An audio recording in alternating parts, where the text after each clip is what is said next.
All right, this is a video that, I'm speaking from the heart. It's more about how my parents raised me as a kid and as a child, and how I'm trying to raise my daughter.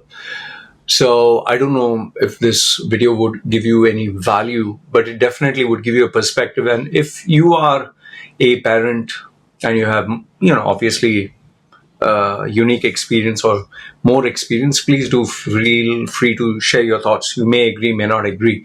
And if you are not a parent and you're planning to get married one day, I hope this gives you a little bit of insight, inspiration, motivation to be a better parent. All right.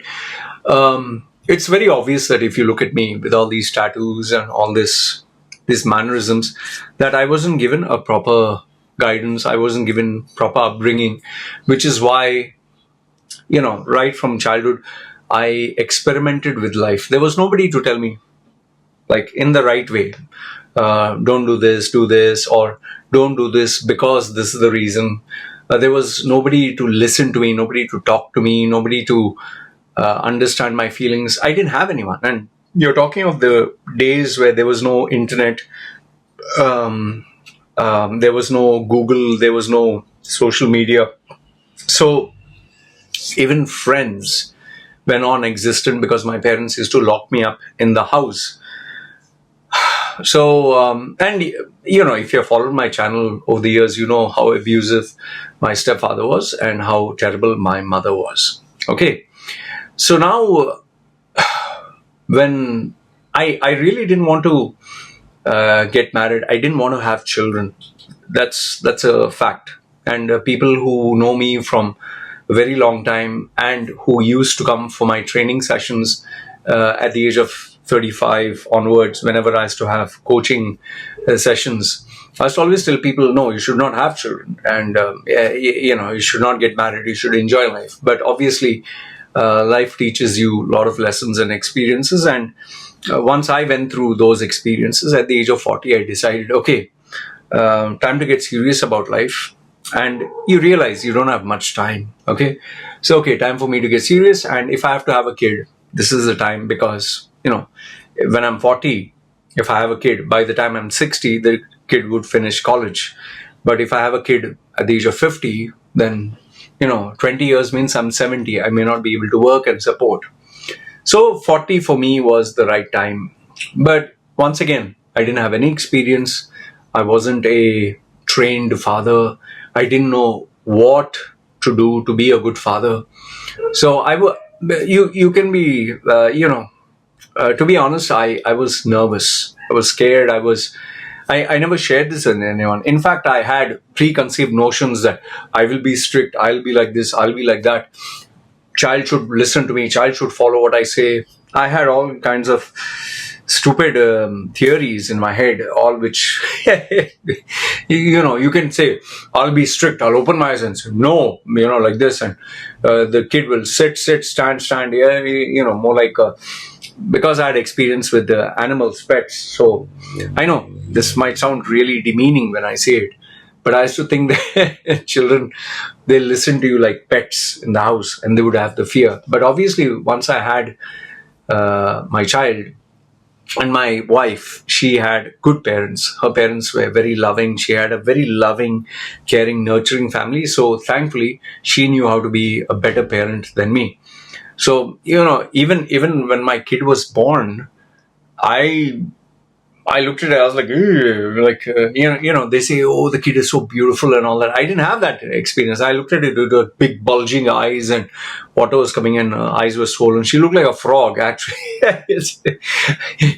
Even my wife said, she was looking so terribly ugly. I was like, oh, what the hell? And you will not believe, I was so scared. Before the baby was born, I was worried, would the baby come out abnormal? Would it be handicapped? Would it have, there are some, special needs, children with special needs. Some say that they use the word term retarded, which is kind of very cruel. But you know what I'm talking about, the children with a big head and, their tongue hanging out and, the children with special needs, you know what I'm saying. Okay. So I was very afraid. I'm being honest. This is not making fun or disrespecting, and I was very afraid that the child would be born like that. And what if the child had, born without hands or fingers or eyes? Or so I was very afraid. So thankfully, the child was normal. And but when she was born, she had this big bulgy eyes, and it was watering, and it looked like like one of those frog memes. I was like, what the hell? And when the nurse gave me the baby to hold, I became like stiff. I became like I couldn't move. I was so afraid to even hold the baby. I didn't know how to hold the baby because I was so afraid. It's a small little thing. Like, how am I supposed to hold it? So from there, bringing the baby to the house and crying. Oh my goodness. The first few days were nothing but just wah, wah, wah. I was like, how the hell am I going to stay in this house? Like, how am I going to do my work? So that is where I give a dedicated bedroom for the kid and the mother. And because I had odd working hours and, I needed silence, that's why I moved over to this room. And it has stayed ever since. Now it is now nearly 6 years. So yeah, initially I used to think that, saying no loudly and, pointing the finger, that was the way. It it it was effective, but in the bad way. Like, saying no loudly, the baby would get afraid. And, being a professional speaker, I can raise my voice without shouting because I speak from my diaphragm. Trained speakers with a trained voice are able to do that. But somewhere down the line, I realized that's not the right way. And my wife used to look at me like, oh, what are you talking like this? Like, she would be very gentle. She would be, explain to the child, even when the baby was 2 years old, talk to the child. So it was very unique for me, a very unique perspective. So I was like, she knows more about the baby. And by the way, I never changed the diaper. I just couldn't do it because, it's a girl daughter. And I just felt it's a mother who can take care, those kind of things. And I've even told, because I experienced being molested, being, the horrific things that happened to me as a child from being sexually molested, raped, whatever, which you guys are aware of. I wanted to make sure my daughter was very protected. And I did discuss with my wife that she should not run around naked. She should not play with naked children. She should always cover herself. So she has communicated all these things. So some of the areas where my daughter, like some of the rules that I have is, like, you can see all these books that I have back. I've told my wife right off the bat, if our daughter wants any book to study, to read, any book, it can be a comic book, it can be a fantasy book, it can be a story book, any book she wants to buy, you don't have to think twice. Just tell me what it is and buy it. And my wife, being very smart in terms of how she spends money, she always finds the same book, but locally, so it's much more cheaper. And every week we end up buying, multiple books that my daughter wants. Because when I was small, my parents never allowed me to read any book. They would not just not allow, they would tear the book and not allow me to have any book. They just wanted only school books, curriculum, and nothing else. So I always loved books. I loved storybooks, and I used to go to the library to read a lot of books. So which the librarian took a liking to me, and he used to allow me to read multiple books which other children would not have. And then slowly, secretly, he used to allow me to take 3-4 books where it was only allowed one book every 2 weeks. He used to give me 3-4 books every 2-3 days to read. So I'm very grateful to him. I can't remember his name. A very good man. So I used to read a lot of books, and this was after the 8th, 9th standard. So I used to read a lot of books, storybook, Eden Blyton or something. I used to love to read history books with a little bit of pictures. It felt like I was reading a story. So I didn't like to read school books. School books are very boring. I liked reading, a little bit of story. It should be interesting. So one is my daughter, any book she wants, I'll buy that. The second one is any educational app or educational software which will enable you to learn. I buy that. Initially, I thought I would never let my daughter see the iPad or the iPhone or the smartphone. But what I realized, that is where I was wrong. If you see my olden videos, I used to always say children should never be given a smartphone or an iPad. But what I realized, this is a tool which she can learn. Depriving her of this would make her get addicted to some other child's smartphone and smart device, and who knows what is in that device. And most of the children, they are not very rich in the community or the area she hangs around, so they are just given the free versions, and the free versions come with a lot of junk that is not good. So I got her a Samsung tablet, and I told my wife, make sure that we subscribe annually. I pay the subscription for educational software. So there are like maths, there are shapes, there are, and no ads in these paid softwares. And some of them are the bestsellers. I can't get the name right now.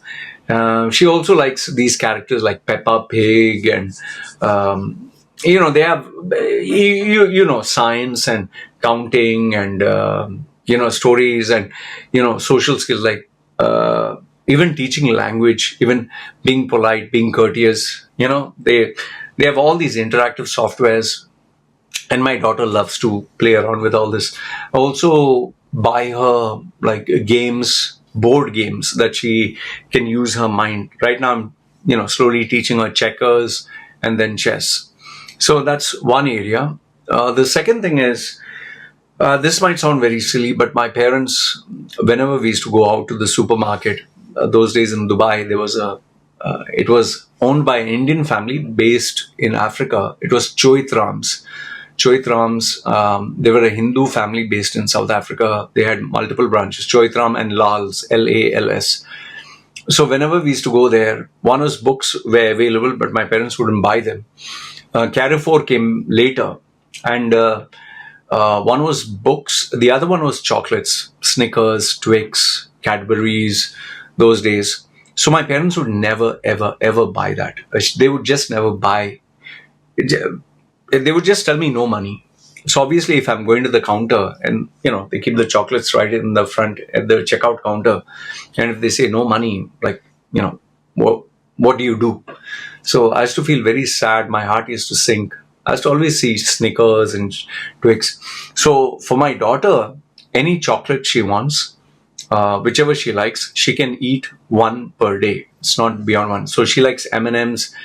She does not like Snickers. She does not like Twix. She likes the Kinder, the egg. And whenever there is a sale, like here in Thailand, there is normally 50% off. I end up buying 200 or 300 of them, and it lasts for literally 6 months. It's not that it's going to get expired, but I buy enough and more. So she never feels there's a shortage. And the beauty of this is, whenever my daughter, if she goes out and she says she wants an ice cream or a chocolate and I tell her no, she doesn't force it. She doesn't throw a tantrum. She doesn't feel like she's deprived. She'll just be like, okay, Papa, no problem. So she has enough and more ice creams in the fridge, enough and more chocolates, enough and more crisps, chips. Although I make it a point that she eats vegetables, fresh boiled. By the way, surprisingly, my daughter loves to eat broccoli, carrot, cauliflower, cabbage, all the vegetables, and she likes eating freshly, cooked egg, which is very surprising because many children hate vegetables. My daughter seems to like it very much. She loves vegetable more than rice and other stuff. Yes, sometimes she does like French fries and burger, which is once in 2 months. Once in 2 weeks or once in a month that I take her there. So second is the food.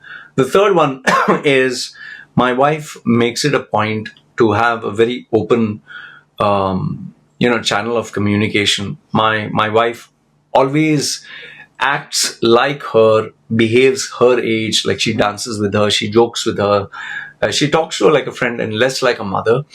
And the logic behind this is, so if there's anything inside her heart, she doesn't have to go seek somebody else, a teacher or a friend or anybody else. She doesn't have to go anywhere. She can come home and talk to us. And my wife makes it a point to ask her if anyone gave her a hug, anyone gave her a kiss, or anyone's hugging her or touching her. These you might find this very shocking, but these are very relevant questions.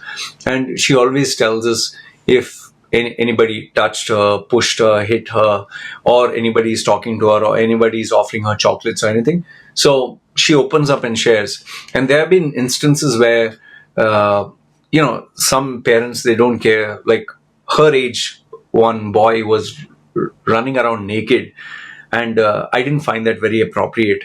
And obviously, he was playing with his stuff because his parents didn't give a damn. So I told my wife, we don't go to these groups of children, because children, they will just listen to what the parents tell them, and if the parents don't pay any attention, it can backfire and go any wrong direction. So you have to be very careful, and especially today's day and age.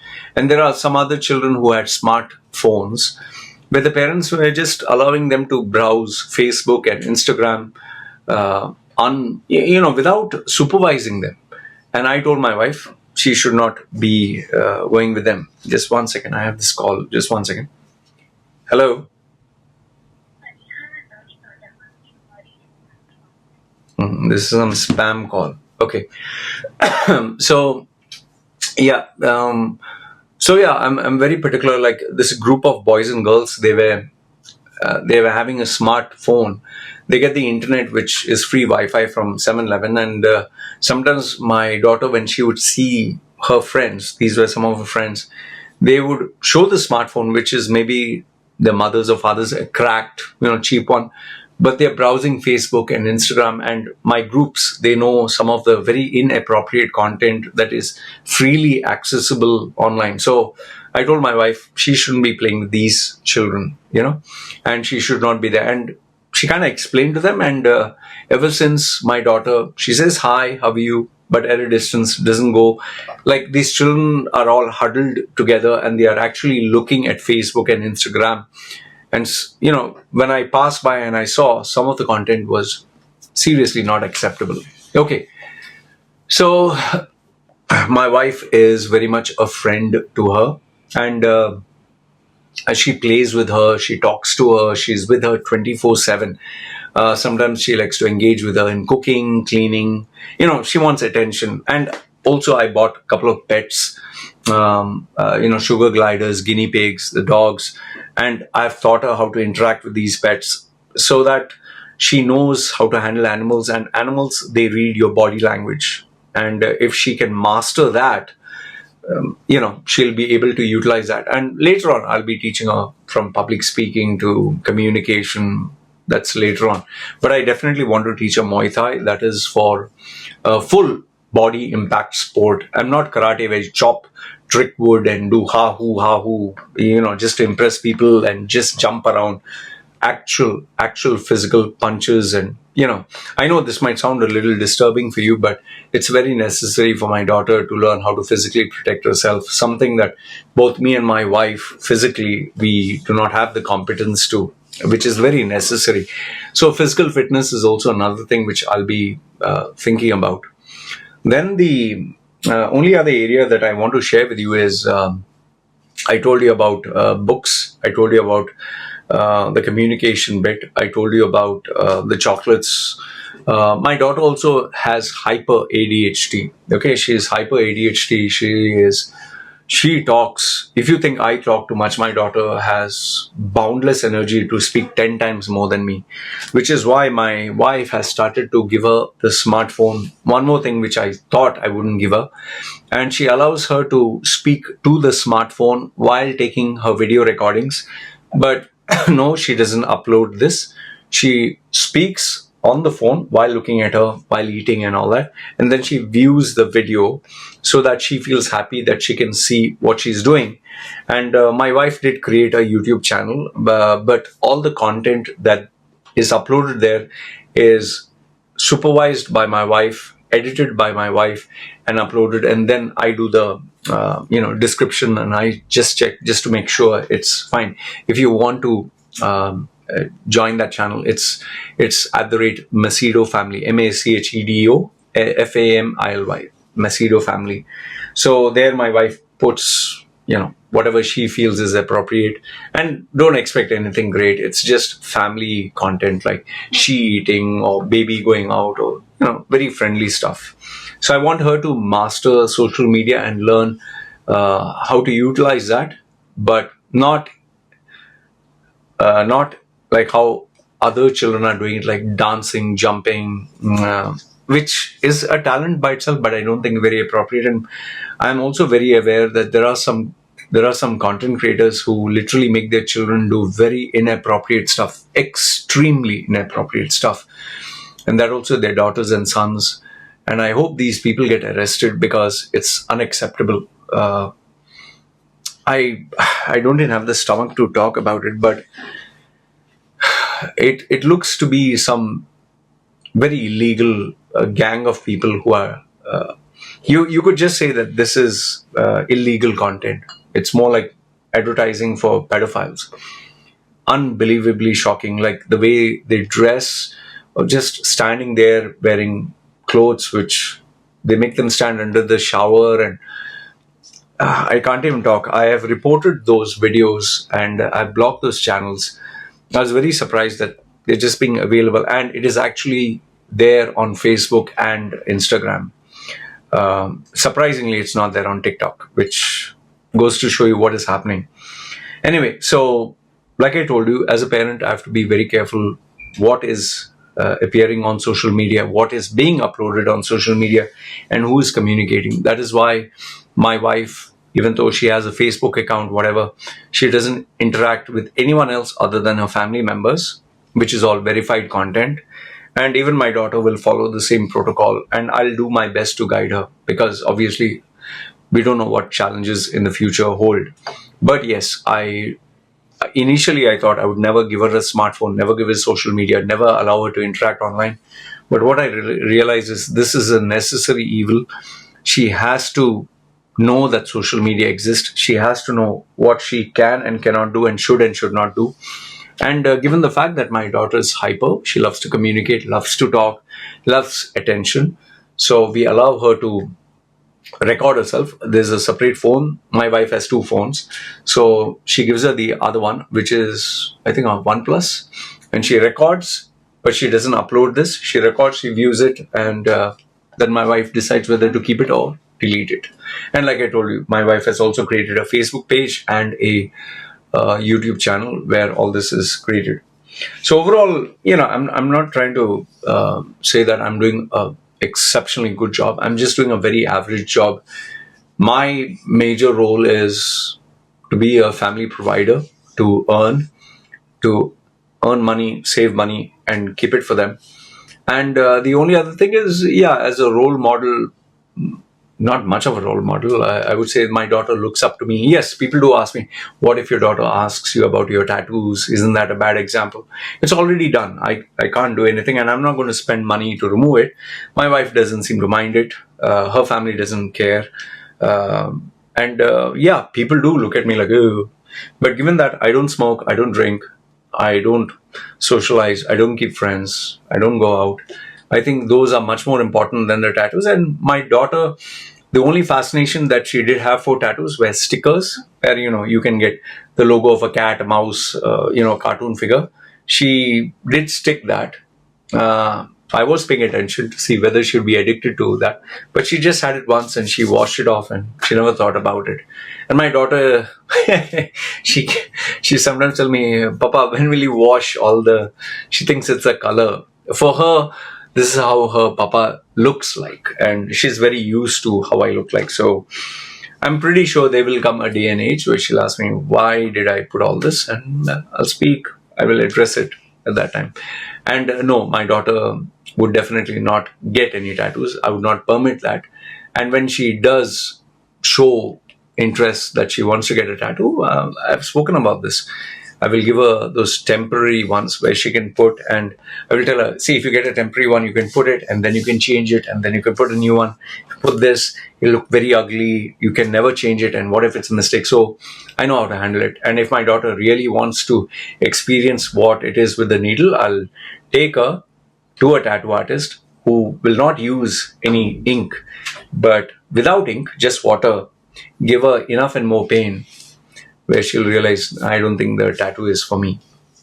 So I know how to handle it. Don't worry. When it comes to that, I'll take care of it. But I, not just my daughter, anybody else, I tell them get a tattoo only after the age of, if you want, after the age of 40. But if you cannot wait, 35, maximum, the youngest, I would say 30. But 30 also, remember, you're still vulnerable. Your mind is still, you can change your mind about a lot of things.